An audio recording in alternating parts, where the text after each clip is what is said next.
Stone Age, EVs charged up by burning wood. This is honestly almost laughable. Here we are in an age where technology is supposed to be evolving, pushing us into the future, and yet EV enthusiasts are dragging us backward into the Stone Age. Forget sleek and efficient, we're talking about the absurdity of electric vehicles that in some cases are literally being charged by burning wood. Yeah, you heard that right. Instead of streamlining power sources, EV advocates are now grasping at ancient techniques to keep their revolution rolling.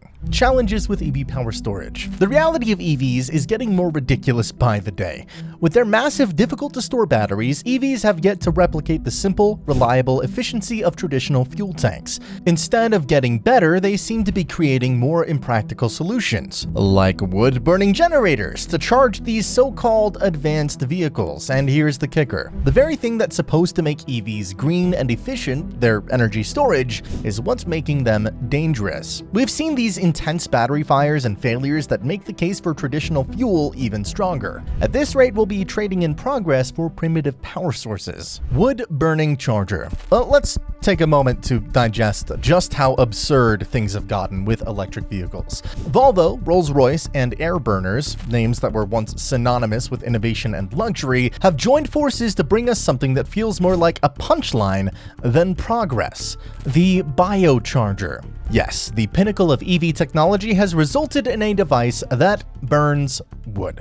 Yep, wood. To generate electricity for charging electric vehicles and construction equipment in remote locations. You'd think we're talking about a scene from a medieval blacksmith's workshop, but no, this is supposed to be the future of green technology. The concept behind the biocharger is to provide an alternate charging station in places where the traditional power grid can't reach, remote areas, construction sites, or off-grid locations where clean, reliable power is apparently so scarce that the only solution left is to literally light a fire. The irony here is rich. EVs are marketed as the pinnacle of environmental consciousness, and yet here we are, burning wood, the same raw material humans relied on in ancient times for survival to keep these so-called green machines running. So much for cutting-edge energy solutions. Let's not gloss over the fact that burning wood to generate electricity isn't exactly the pristine solution to the environmental crisis that EV advocates want us to believe. Sure, proponents will argue that it's a form of bioenergy, claiming that it's renewable because, trees can regrow. But if we're being honest, it's just another way of releasing carbon into the atmosphere, something EVs were supposed to avoid in the first place. We've come full circle, trading fossil fuels for firewood.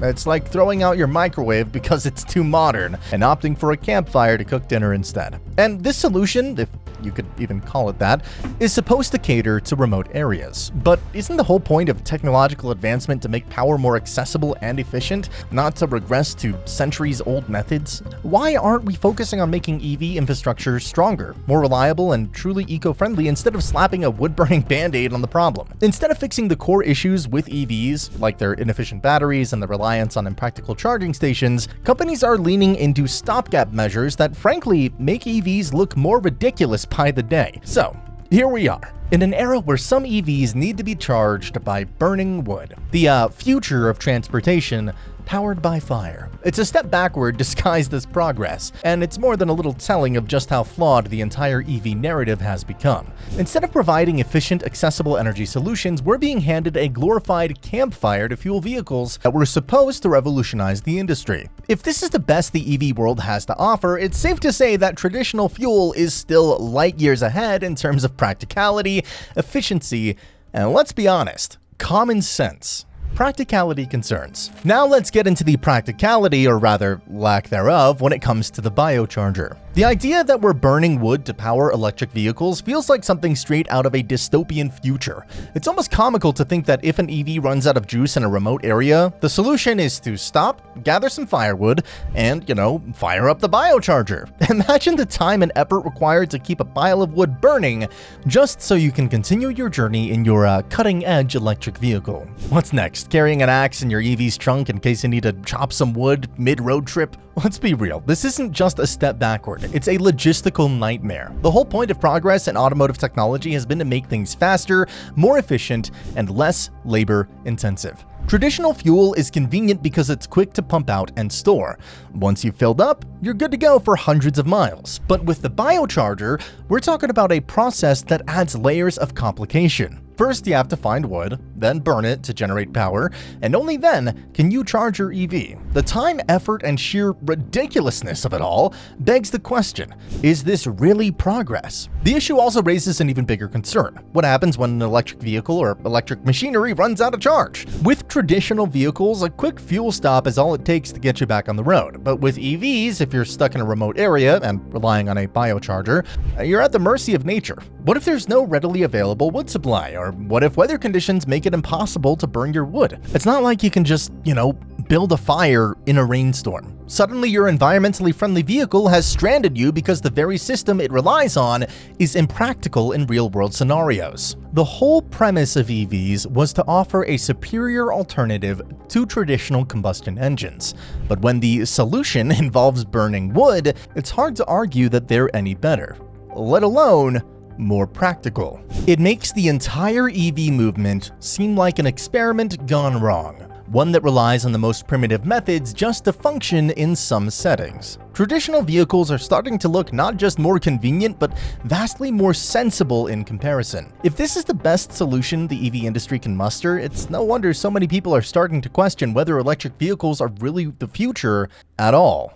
Mobile EV Rescue Van. And it doesn't stop with burning wood. In Perth, Australia, they've introduced a mobile rescue van specifically designed to help stranded electric vehicles by providing a battery top-up. On paper, this seems like a decent fix for the growing number of EVs getting stuck with dead batteries, but much like everything else in the EV world, there's a catch that turns this solution into yet another example of how impractical EV infrastructure really is. Here's the kicker. The rescue van itself is electric and needs to return to its base for recharging after it's helped a stranded EV. So we're not just dealing with one inefficient system here, we're compounding it. When a traditional car runs out of gas, a simple jerry can of fuel from a roadside service is enough to get it moving again. No need for the service vehicle to return to base to refuel after every assist. But in this case, the van helping the EV is just as reliant on an unpredictable and inconvenient charging system as the vehicle it's rescuing. It's inefficiency piled up on top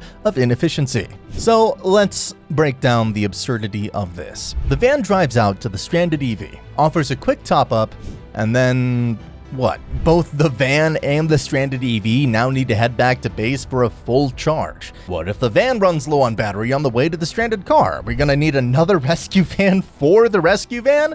It's kind of a domino effect of inconvenience that simply doesn't exist with traditional fuel vehicles. With a gas-powered car, roadside assistance can bring a couple of gallons of fuel and you're back on the road in minutes. But with an EV, the entire process is bogged down by the limitations of their charging systems. This inefficiency highlights one of the core issues with electric vehicles. They don't offer the same simplicity or reliability as traditional fuel. While traditional vehicles have a network of refueling stations and straightforward solutions to get back on the road quickly, EVs require specialized systems that are still woefully underdeveloped, and in this case, we're relying on a system that creates more problems than it solves. The rescue van may be a band-aid fix, but it's not addressing the real problem, which is the lack of practical, widespread charging infrastructure.